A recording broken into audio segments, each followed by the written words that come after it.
اس وقت تک برائی نہیں لکھی ہے. ہاں البتہ یہ اللہ تعالیٰ نے ہمیں نعمت دی کہ ہم نیکی کا اگر نیت بھی کر لیں گے تو اس سے پہلے ہی نیکی لکھی جاتی ہے, کرنے کے بعد الگ لکھی جاتی ہے. تو دل میں تو انسان کی بہت سی چیزیں آتی ہیں لیکن ان کا ظہور نہیں ہونا چاہیے. جب تک وہ اندر ہے تو اندر ہی ہے, وہ باہر نکل آئیں گی. اب اس پر پکڑ ہے یا اس پر نیکی ہے جو بھی ہے. اس لیے انسان کسی سے تما لالچ رکھتا ہے, لیکن یہ بہت بری بات ہے. یہ بھی دل کے لیے برا فعل ہے کہ انسان کسی سے لالچ اور تما رکھتا ہے. کیونکہ حرص اور ہوا جو ہے نا, یہ دو چیزیں دل کو تباہ کرتی ہیں. ہوا نفسانی خواہشات اور حرام خواہشات, اور حرص یہ ہو جائے وہ ہو جائے, اس سے ہو جائے اس سے ہو جائے. یہ اس میں اللہ کی ذات سے توقع نہیں چاہیے.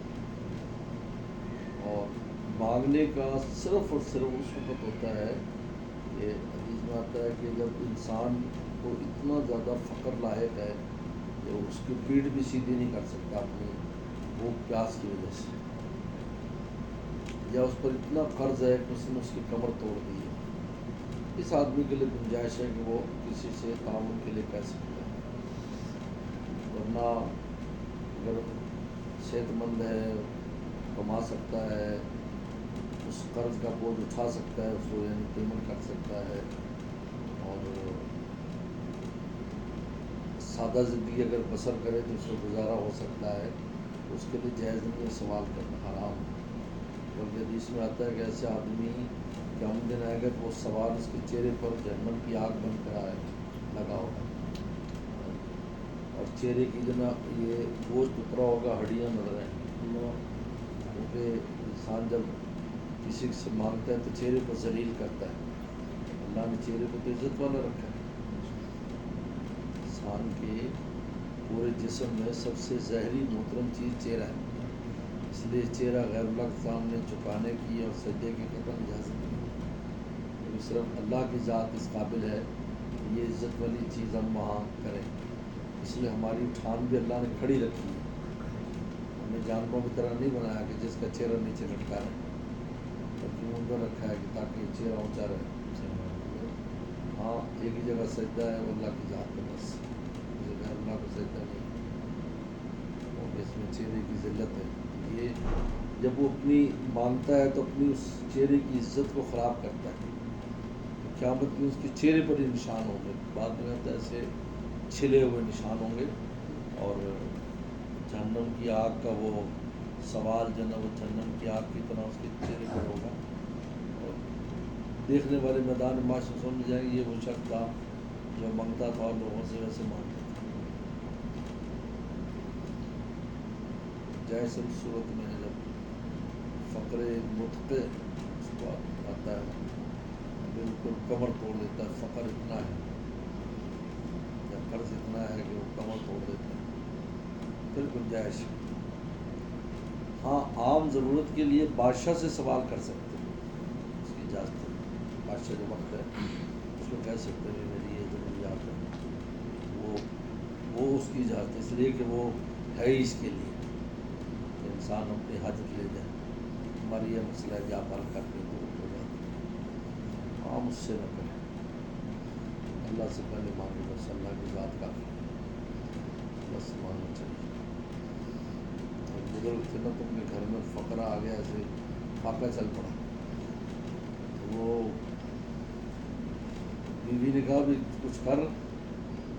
اب وہ ان کی عمر بھی زیادہ تھی, وہ کہتے بھی اب جوانی میں تو اور بات تھی, کچھ میں کر لیتا, اب بڑھاپا آ گیا.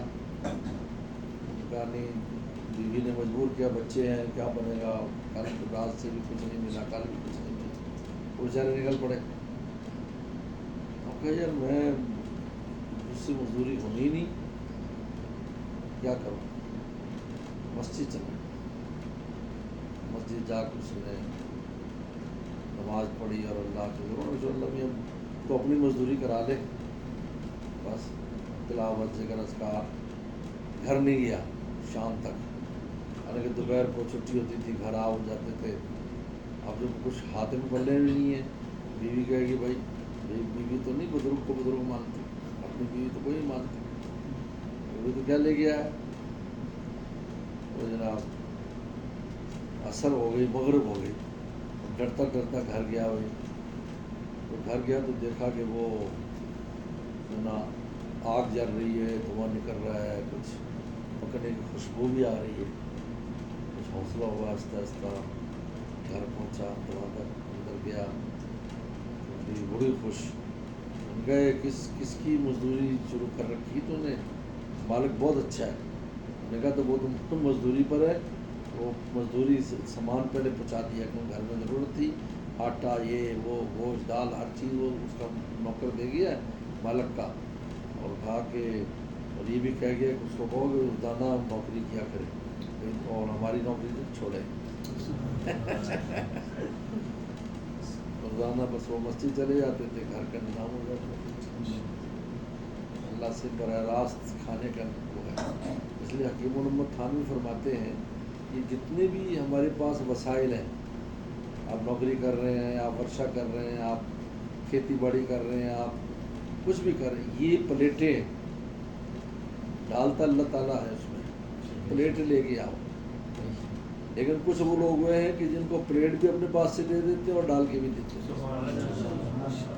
یعنی وہ سینی سمیت طبق سمیت پورا آ جاتا ہے کہ تب اس میں ڈالا ہی ہوا ہے، اس کی ضرورت نہیں ہے.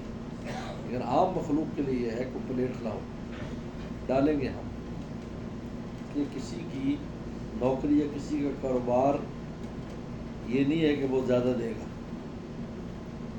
بڑی پلیٹ زیادہ ملے گا، ایسا کچھ نہیں. ان کے دینے پر وہ بڑی میں تھوڑا ڈالیں، تھوڑے میں زیادہ ڈالیں. ریڑھی لگانے والے کو فیکٹری کا مالک بنا دیں، مزدوری کرنے والے کو بنا دیں، فیکٹری والے کو مزدور بنا دیں. بھاؤ نگر میں یہ قصہ ہوا تھا کہ ایک کوئی مالک تھا، تو وہ بعد میں اسی کا نوکر لگ گیا اور جو نوکر تھا وہ مالک بن گیا. ایسا ایک قصہ ہم نے بڑوں سے سنا، یہاں پر شروع میں ایسے حالات تھے. تو یہ اللہ تعالیٰ کے نظام ہے. اس لیے ہمیشہ توقع اللہ کی ذات سے رکھے، ادھر ہی بس کام کرے، لیکن اعتماد اللہ کی ذات پہ کرے کہ وہی دیں گے، وہی اس میں خیر و برکت ڈالیں گے. ہمارے کرنے سے کچھ نہیں ہونے والا. ماشاء اللہ. چلو جزاک اللہ، اپنے کھانا کھلایا اللہ.